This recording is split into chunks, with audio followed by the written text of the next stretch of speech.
Welcome to the channel, everybody. My name is Ryan, and we are back with some more RimWorld, and we are here at the Hussar and Highmate colony. This is it, guys. It's cold outside. You can see the snow is on the ground. Somebody's been building some snowmen out here to have fun, but it is nice and warm inside. Yes, yes, yes. We've got the latrines all sectioned off with individual rooms. Now, the plumbing doesn't work. That so far has been an absolute disaster. I tried to add some pipes, but it doesn't work. I don't know what I'm doing. We're just going to have to suffer through the manual latrine collection for now. I'll get it down eventually. I'll study and I'll look up some videos and research some mod entries, and we'll figure all the Dubs hygiene out here, especially once we want to get our actual rooms up and running. So this is probably going to be the last thing we focus on for right now. I mean, we got a ton to go after this, but for now, the size of the current compound, I think we're going to focus on our kitchen, the walk-in freezer down below here, and over here, this is our barn where our animals will go, future animals. We tried to keep a couple ducks, but they ended up dying. They're no longer with us. Well, they are still with us, you know, in shish kebab form. We do have a bunch of kebabs, though. Check that out.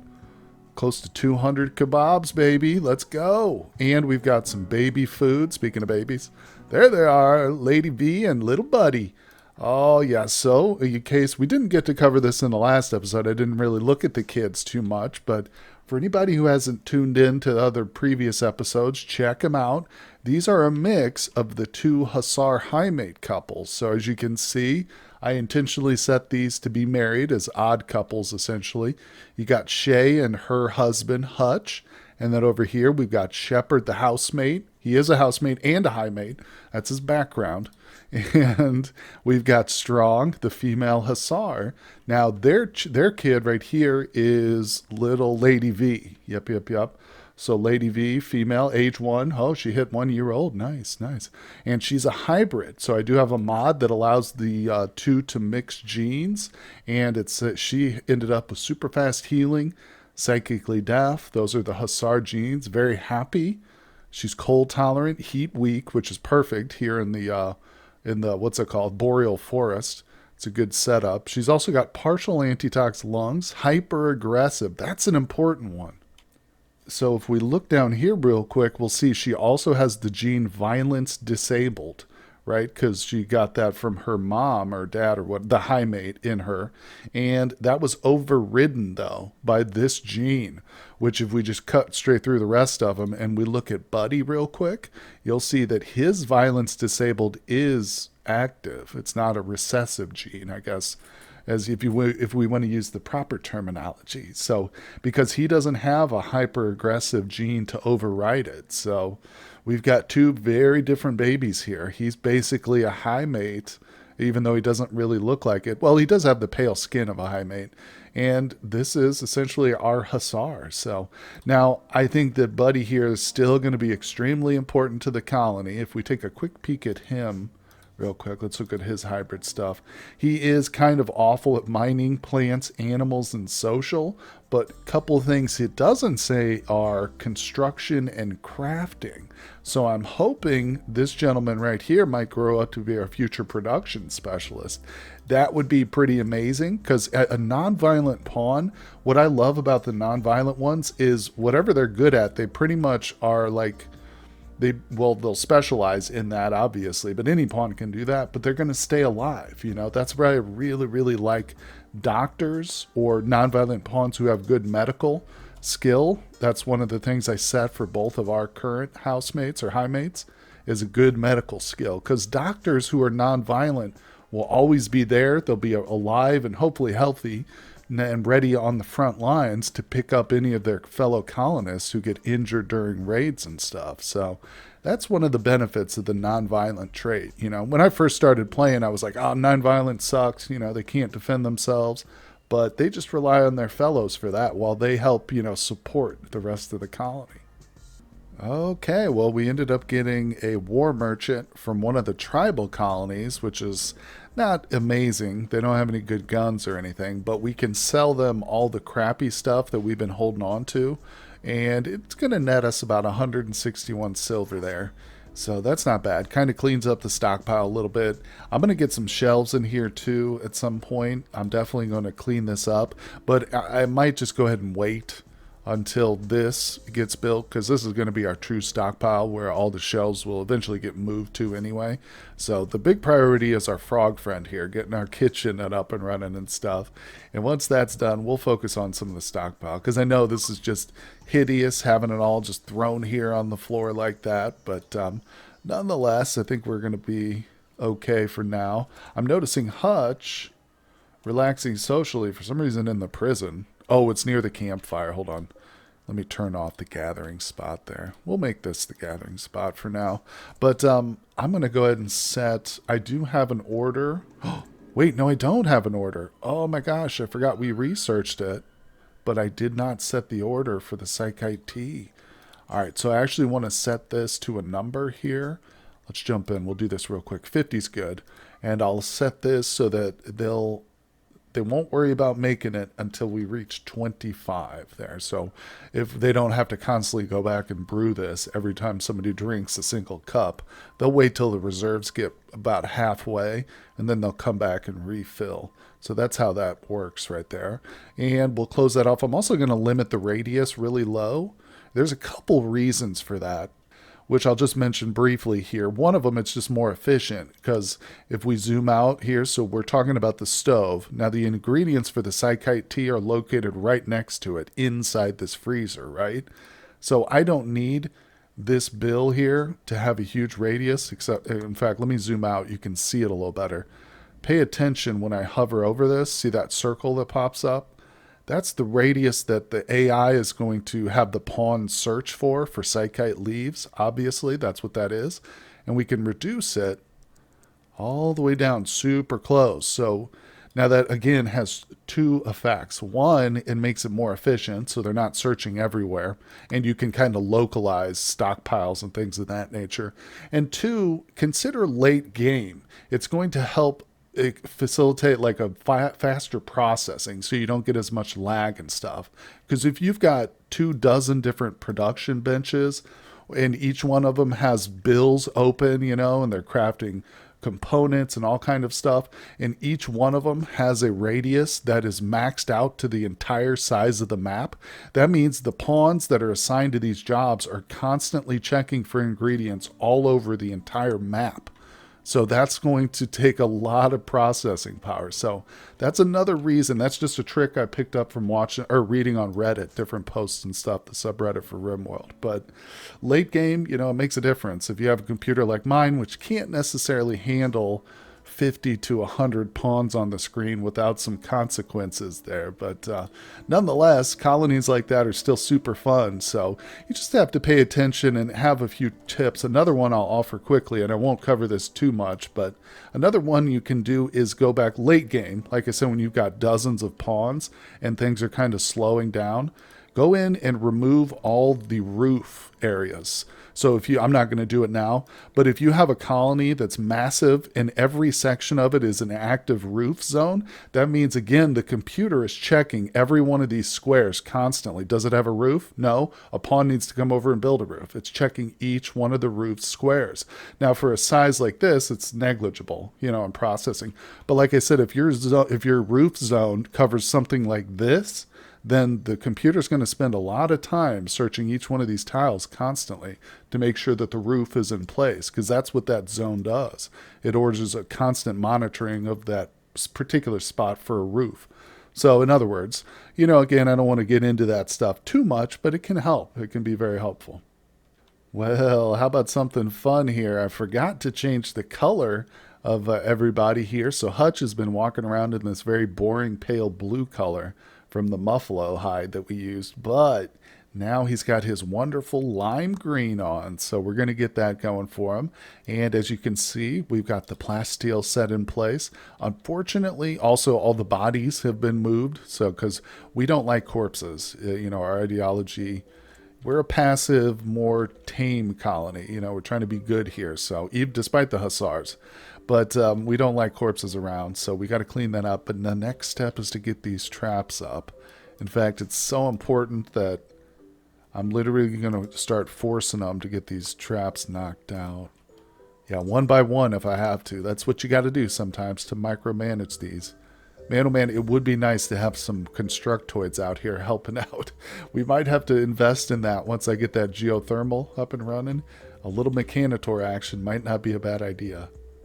Oh my gosh, look at this. We've got another trader entering the map over here, and I just noticed there's a dead Muffalo too. But that's crazy. We've gotten so many traders recently in the last couple episodes. I mean, I'm not complaining, certainly, but still, it's a little crazy how they send them so often early on, but eventually they slow down pretty hardcore.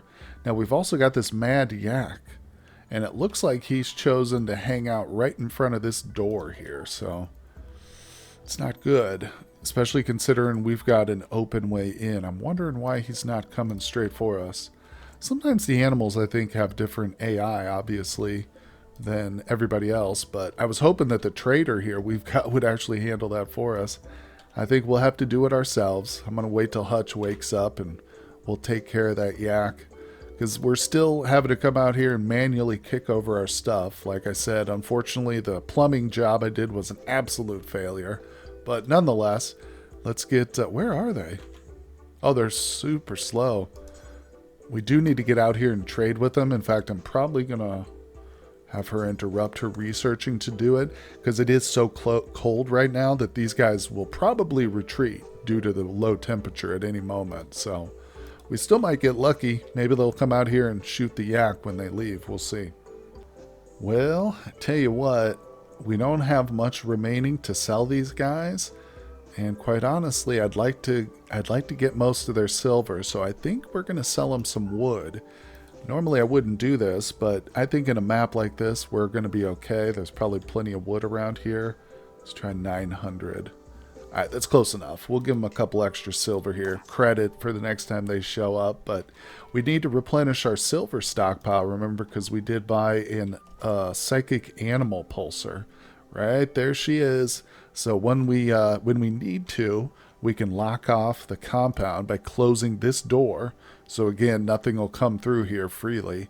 It can still wander in here and possibly hit the trap like animals and stuff, but when they go active or maddened like that, we can lock down the compound, put our people into the safe zone, which we designated. In fact, you can see that includes, or it excludes right here, this large area outside in the wall, or in the funnel itself, and this little kind of kill zone where our Hussars will have to stand. So we've got everything prepared at this point. We're just in build mode, and it's pretty nice. Randy keeps sending us stuff, little gifts. Sent me a pile of packaged survival meals that the animals are really, really enjoying, so that was nice of them. Oh man, well, I just noticed that the yak finally decided to come through the trap funnel. So he set off 3 traps, wasted those for us. I didn't even notice. I would have rather gone out there and shot him, but it's all right. They're slowly rebuilding anyway. And check it out. Randy has sent us another transport pod crash. So this is an independent space refugee. She doesn't look like a Hussar or a housemate or Highmate to me, but nope, she's a baseliner. Ooh, a brawler. Dang. Well, I tell you what, she's young. We're just going to rescue and release. That's what we're all about here. I'm going to stabilize her too at this location. She's pretty close to dying. By the time Shay gets out there, it's going to be pretty touch and go. But we've also got this guy here. Of course, he's another drop pod space refugee of one of the hostile factions, but we don't get any influence for these guys. It's just all about being good and just here at the colony. Okay, there we go. So we got 2 prisoners, and it definitely does present a bit of a threat, you know, from prison breaks and stuff. But hopefully, if that happens, our 2 Hussars can come in here and pound away at them with some melee fists, and fists only, so we don't kill them with our gladius. But if we have to, my people are armed to the teeth. We've got assault rifles and swords, short swords, but still nonetheless swords. God, they're feeding them the packaged survival meals? No, thank you. Come on. Just give them some of the shish kebabs, or if you have to, slap some of that baby food on their faces. Okay, well, this looks like good news. The prisoner is fully healed, and he's telling jokes to Shay, so That means he's in a good mood, right? But we are about to release him, so say goodbye to the furry. Like I said, catch and release. Take him right out here to the doors. Very good. Hopefully, hey Shepard, why don't you kick over that sludge while you're out there, buddy? But as long as that little furry doesn't freeze to death till before he gets to the edge of the map, he is totally free. And look, we're even feeding him fine meals here, so I think we're going to be okay with our prisoners. Makes you feel good, right? Doing good things and stuff. Now, speaking of which, I think we're probably overdue for some sort of ritual. We can do the Faithful Jubilee. Let's get everybody up. Room impressiveness is not great, but it's outdoors, obviously, so we're just going to get this started. And hopefully we can do more rituals if I can remember to. I want to really try and advance this ideology. Ah, terrible. Man, come on. Oh boy, here we go. We got another quest. I was just planning out a slight expansion of the walls here. I think if we extend the trap funnel a little bit, that'll be good. Obviously, it means more traps and stuff for us. We got to construct them, but hey, it's more deadly that way. And it kind of evens things out. Right now, I was looking at it and I was like, I don't like this little truncated section right here that's kind of pointless. So I've expanded the diagonal. So I think it'll look a little bit sharper like that. And as I've pointed out, I'm going to get some bridges built here and kind of build a little boardwalk. And one day we are going to, in fact, cross the river and have a nice bridge over here to a second little side colony or something. Maybe we'll put all the violent hussars over here. We'll see, we'll see. But we did get our quest, so let's check this out. What do we got here? Big Cheese of the Grasshoppers is requesting a favor. Interested in learning about other cultures, wants to stay with us for 12 days at the Love Shack. And Lucas will not do any work. Now, this is interesting because we don't have to worry about keeping his mood above any special point. The only real quest reward I like is this one right here. This is not good. Psychite dependent, we would just end up selling that. Uranium, I could use that for a door or something, but this is the best one. Chirpy, sorry Chirpy, you're a baseliner. We're not interested, but I think I might do this one. It expires in 6.1 days. Tell you what, let's go ahead and get a bed built for this person before we allow them to join us. And then they shall be staying over for 6 days. Where the heck do I put their bed, though? Put it right there. Oh, I know. It's going to be pretty crowded in here, but not to worry. We do have plans to expand. Okay, here he comes. Lucas has arrived. Oh, my God. Oh, no way. Oh. Do you see those eyes? Do you guys see what I see? Oh my God. It's a Hussar. 50-year-old female, too smart, psychically deaf. The perfect looking Hussar. Look at that. Incapable of everything except shooting. She's even capable of melee. That's crazy. Well, she's social. She can do a little socializing. What? That's all work, incapable of all. That's because she's a quest, though, right? Yeah. So that's not a true trait. I'm pretty sure if we, like, for instance, kidnapped her and then forcefully recruited her, I'm just saying hypothetically, she would probably still be able to, like, stone cut and maybe some other stuff since it says dumb labor. Yeah, she might be able to research even, but that's insane. Oh, my God. Foremost Legion? And she is with which faction exactly? The duality of man? No, but if we were to, for instance, just hypothetically, capture her and forcefully convert her, who would we be pissing off? Looks like the MJ's Grasshoppers. Let's take a quick peek at them. There they are, the MJ's Grasshoppers. Oh, these are the mercenaries. Yeah. These guys come from the Vanilla Expanded Pirates mod, I believe. And you know what? Honestly, being one of the few factions that we can influence that isn't like permanently hostile like the other ones here, we should probably do everything we can not to piss them off. We need as many allies as we can get. I do plan on one day turning this colony up to losing its fun difficulty, but I just want to kind of get established so we can start doing hospitality and stuff. But for right now, it's just amazing. She's a Hussar. I love it. Well, here she is. And what was it, like 6 days or something? 12 days. Oh, great. Well, I think food-wise, we're going to be okay. Let me go ahead and assign her a bed so she doesn't freak out or something. But there we go. And, hey, she might even be able to help us shoot. I should get her like a bow, an arrow or something. Yeah, that's not a bad idea. As opposed to just being totally unarmed. I'm going to get our crafting person to go ahead and, yeah, perfect. Nice little spot right there. What do you think? Let's go ahead and make her a short bow there, please. Strong. Time to wake up. I got important work for you. Okay, and here we go. She's almost done with it. It's not much, but, you know, it's better than no weapon at all. And as long as I can actually recruit her and stuff, this might be tremendously helpful. So she's got it. Yep. We should be able to use her for combat, I assume, at least to a degree. But we definitely don't want to get her killed. What is she doing? Oh, she's wandering. I thought she was going to do some crafting or something. No, please don't. But nonetheless, that is pretty amazing, I think. Oh, the Hussar, I love it. So, and she is an amazing shooter, so that is one thing she can do well. I mean, a bow and arrow can kill somebody just like a bullet can, especially in the hands of a Hussar.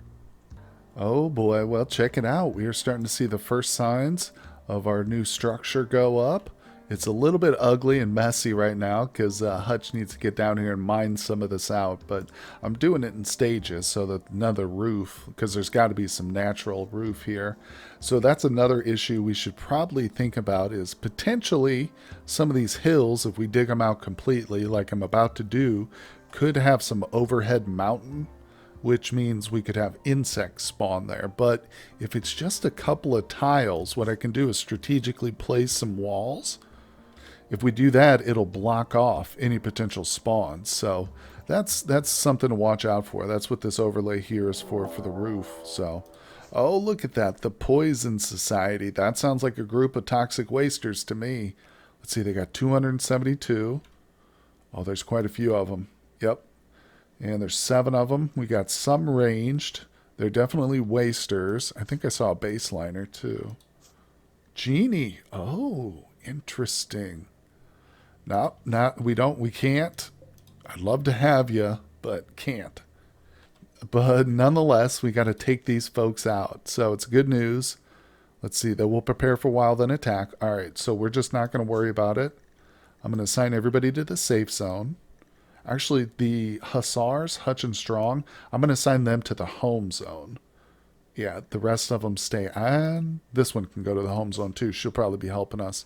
But most of these guys are going to fall to our trap funnel, which I haven't quite extended yet. I'll get to that, but I wanted to get this built first, so you can see where my priorities are. And, all right, so as soon as these guys are ready to attack, I will let you know. Okay, looks like they're done talking, and they are now ready to fight. So they're coming on over, hitting up the assault. They're going to take the long way around, so I'll bring you right to this point and speed things up real quick. Okay, we just saw our first signs. Here it comes. Who's the first one? Ramsey. Come on, Bonnie. Let's see you get caught in our trap funnel. Boom. Oh, 2 hits. We got a few more coming. Don't worry, the Hussars are in place, or they're moving into place right now. We're getting them lined up over there against the wall. Here we go. Look, they're still talking. All the way they're talking about eating habits and stuff. You gotta love it. Gotta fulfill that social need. Alright, looks like the trap funnel might be doing the trick this time. Oh, you're coming the wrong way, buddy. Check this out. I don't want them breaking down my walls needlessly. Let's get our folks up here real quick. See if we can't hustle them over here. Alright. I think I'm going to have Hutch stand right there, and Strong is going to take the central location. Get right there. Where? Oh, god dang it. It's alright. It's alright. We'll get it fixed. Alright, we are going to go ahead and melee this guy down. Or range him down. Oh my god, what are you doing? Okay, we got him. We got him. Let's get out here. Come on. Take him out. Oh, did they already get him? All right, good shooting, everybody. Not too bad. So did we end up with one living prisoner? Yes, we did. So let's go ahead and grab Shay. She's asleep, but she can capture the tactician. He's unwaveringly loyal, but that's beside the point. Let me check his wounds real quick. 6 hours. Ooh, it's going to be touch and go, but I should probably have her just stabilize him first. Diarrhea from drinking untreated water. Oh, Lucas. Lucas, no. I'm so sorry, Lucas. We've failed you. But at least we know we don't have to keep his mood up above a certain amount. Honestly, I didn't even know that that was possible. To be honest, I didn't know about diarrhea from untreated water. So what does that mean? If it comes from the well, is it okay? I don't know. That's another thing I'm going to have to investigate here with the Dub's Bad Hygiene mod. Okay, well, one prisoner comes in and another one is released. There we go. It's like a revolving door. And obviously, this is eating into our medical supplies, taking up food that we could use for our colony, but we're doing okay. Nobody's starving yet. We've got plenty of time, I think, plenty of food. And it's already, yeah, almost over with Decembuary, if that's what you call it. So I think we're going to be okay overall in terms of food and stuff. We're fine. So we can definitely take these prisoners on. Like I said, we're role-playing here. A little bit of a good colony. Trying to compensate for all the atrocities I committed in my last one. But what does this say? It's blocked by a granite wall? You see that? I think it's bugged out. Yeah, because this was the one that was blocked by the granite wall. And you can see it's even affecting its efficiency. So we might have to deconstruct and reconstruct this. I've seen this before. It's kind of a weird little thing, but I'm pretty sure that's a bug. Let me know if you guys have ever encountered that particular issue down below, because there is no granite wall here. I can assure you of that. But nonetheless, guys, I think that's something that'll have to wait for the next episode. This one is good and done today. We've had a lot of action. We've made some pretty good progress, but there's still a lot more to go. So I appreciate everybody coming by. Hit that like button if you're enjoying the series. Let me know what you think down in the comment section, guys. Subscribe to the channel if you haven't done so, and I will see you on the next one.